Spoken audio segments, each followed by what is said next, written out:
باپ تاریک رہوا میں روشنی کا مینار ہے۔ باپ کا احترام کرو تاکہ اس سے فیضیاب ہو سکو۔ باپ کا احترام کرو تاکہ تمہاری اولاد تمہارا احترام کرے۔ باپ کی بات غور سے سنو تاکہ دوسروں کی نہ سننی پڑے۔ باپ کے سامنے اونچا نہ بولو ورنہ اللہ تم کو نیچا کر دے گا۔ باپ کے مشوروں پر عمل کرو، تمام آفات سے محفوظ رہو گے۔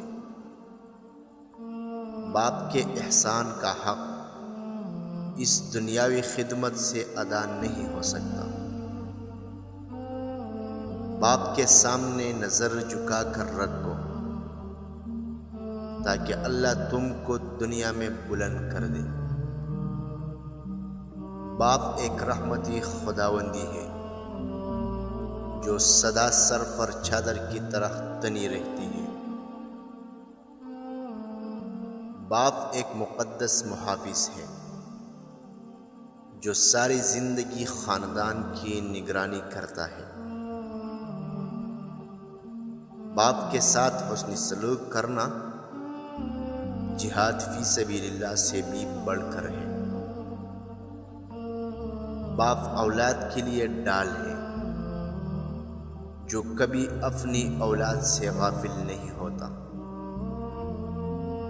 باپ کا حکم مانو تاکہ خوشحال ہو سکو۔ باپ کی سختی برداشت کرو تاکہ باکمال ہو سکو۔ باپ ایک ذمہ دار ڈرائیور ہے جو گھر کی گاڑی کو اپنے خون سے چلاتا ہے۔ باپ کے آنسو تمہارے دکھ سے نہ گرے ورنہ اللہ تم کو جنت سے گرا دے گا۔ باپ اللہ کی صفت ربوبیت کا مظہر ہے۔ باپ اللہ کی رحمت کا سایہ ہے۔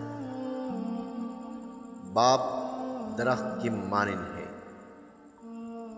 درخت خود جل جاتا ہے مگر دوسروں کو سایہ دیتا ہے۔ باپ کے سامنے شفقت اور انکساری سے جھکے رہنا عزت کی بلندیوں تک پہنچا دیتا ہے۔